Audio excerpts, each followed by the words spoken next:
Hi, good day everyone, and from whatever part of the world that you're watching from, welcome to Darling Amin's Hidden Treasures.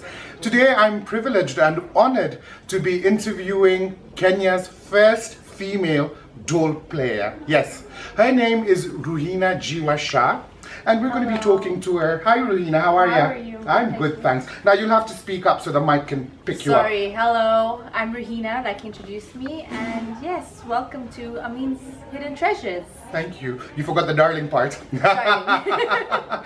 Well, you know what? We're going to be talking about a lot of things today. Her Dhol playing, her, her space in the entertainment industry in Kenya, and we will be talking about some personal controversial things. So, Ruhina, tell us a little bit about yourself, your background, your education. So, I'm an Ismaili girl. Okay. Brought up by a very liberal family.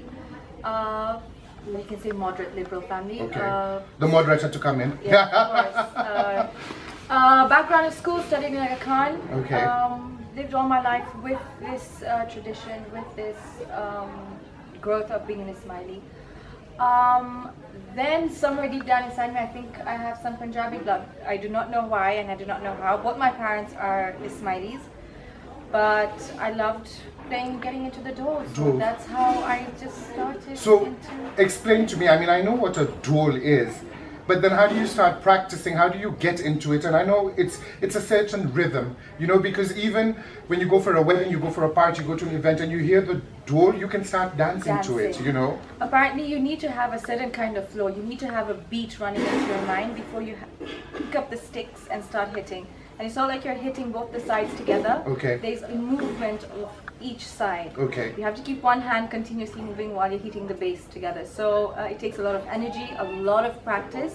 You've heard practice makes perfect. So once you slack on your practice, you become a bit too crappy. And I do remember in the past, like about 4 or 5 years ago, we have been at events together where you've performed with either by yourself or with your, your other colleagues and stuff. Yes. And tell us now, whenever I look at the Dhol, I think it's such a man's thing because it looks really heavy. Is it heavy?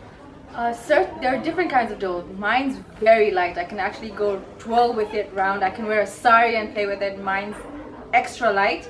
But you get other Dhols as well that are really, really heavy. Mm-hmm. When you're actually going to walk with them, they actually take you down. So you get a bit of both. Okay. Yes. Okay. And how many times a week do you practice? Well, honestly, I've slacked. So because? What can I say? I've been traveling a lot, mm-hmm. and then work, and then I'm married, so it's getting a bit difficult adjusting. Okay, well, I should have been already adjusted, but then running work and then home and the husband. Then, yes, of course, it gets a bit too tiring. It gets hectic. I can understand that. And tell us now, I know you perform at weddings, at parties, you've even performed at a couple of corporate events. Yes. Dhol is a very Punjabi thing, it's a very Sikh thing, but people all around the world are now appreciating this genre of drum beating, so to speak. I can't exactly call it music. What is people's reaction when they see you as a woman, playing the Dhol? How do they react? Well, the first impression is like, wow, okay, what is she doing?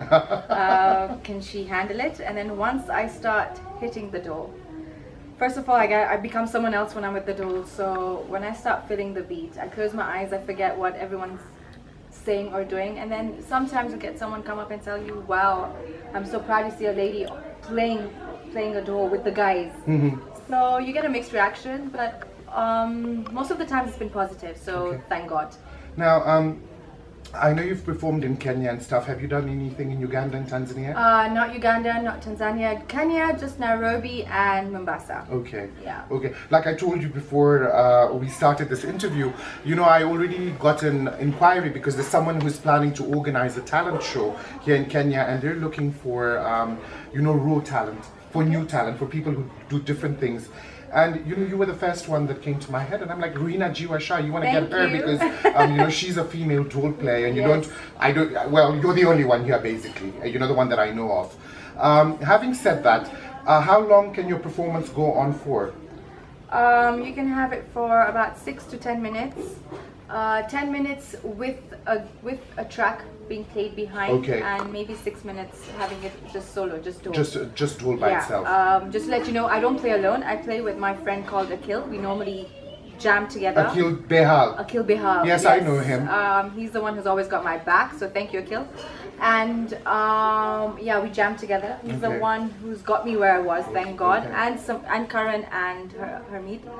Other than that, I'm still sketchy, but you know. Now I will get remember that. Karan, I met all of them at the show, the fashion show, The and four- when I did the when we were the MC four of us, at, yes. at the Simba Union. Yes.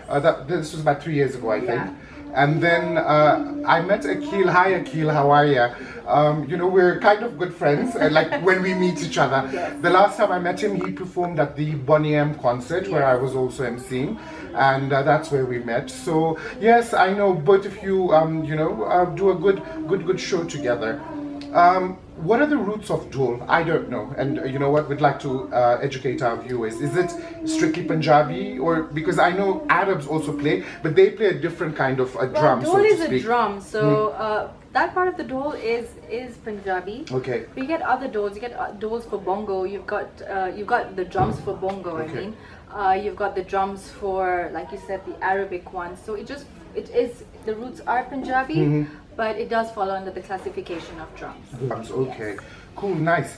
So that's Ruhina Jiwa Shah for you, Kenya's, you know, female Dhol player, first and only female Dhol player. Now, Ruhina, you know, we've talked about Dhol and everything. If you don't mind, I'd like to get a little bit personal, a little bit controversial. Is that okay? Go for it. Just a little bit. Just a little bit. Now, you know, Ruhina, this is just to open people's eyes up. Okay. You are a Muslim. Yes. And last year you got married to a Hindu. It was, of course, a love marriage. Yes. You Not know- last year, 2015. Sorry, in 2015. Yeah. My bad. No problem. You got married. You know, when you were in your dating period, what was people's reaction? And please be candid and please be honest, you know, because here and everywhere around the world, there's so many intermarriages that happen. Yes. And some folk do not take very kindly to it. So initially, when you started as a Muslim girl, started dating a Hindu guy, what was people's reaction? Okay, first of all, like I said, my family was very liberal. Okay. So you got their approval. I got their approval. But people- at the beginning, because before I started dating my husband, we were best friends. Good. So my family already knew about him. Okay. And when we started dating, they were okay. They were fine. Now, obviously, I do not know what about his side, because he made everything go so smoothly. So I got the acceptance from both sides, Okay. from my family, from his family. So touch wood, and thank God as well, it's been very smooth. No pressure of changing religion, no pressure of, oh, our kids have to be A certain religion. Okay. They can follow both.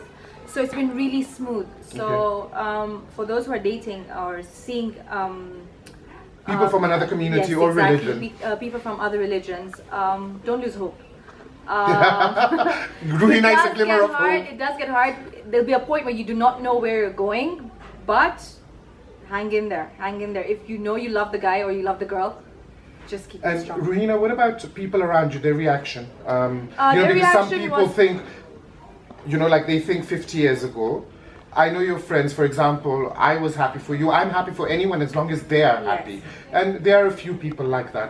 But in general, did you have people who were sweet to your face and then, you know, talked about you behind your back? Did you ever get a backlash or, you know, negative? Well, from my friends and from the people around me, they always were positive. Okay. Well, if certain of them had issues or did backbite, thank God I never found out. Okay. But like I said, it was smooth. With family, with friends, I had no issue. Apparently, I had my friends backing me up Good for during you. this whole Excellent. this whole time when we're dating. Excellent. Yeah. And you know, having said that, I guess now you've got the best of both worlds. Like you know, Yes. your culture, your religion, and then you've got that culture and Yes. that religion. You just So- have to respect it. The more you respect it, and the more you have faith also in his, you're good to And go. you know, dear viewers, this is where we go wrong because sometimes we're so, you know, we're so taught with what it is that we're taught. Like, you know, you're told that this is right, this is correct, that we forget that there are lots of other people that exist around us. Ruhina is one of the perfect examples, and like lots of girls and lots of guys and lots of, you know, boys that I know who've had interreligious marriages. You know, it is a thing that is happening these days because the world has become a global village. Yes, you know, of the course. world has become a global village. And so when are the kids on the way, or right now it's career? No. Career and traveling. We've become globetrotters. So let's hope so. Not anytime In soon. the No next few plans. years. No plans, but inshallah soon maybe. Well, Ruhina, thank you so Thank much. You know, you, it's Amin. been a privilege interviewing Thank you you, today, darling, and thank you. And you know, we wish you the best of luck. Amin. You know, with your future endeavors, with, you know, your Dhol playing, your career, your marriage, and everything else. I know you've been through, you know, a hard phase in your life the past Yes. few years, and my prayers are with you. Thank you. Yeah, thank you so much for this.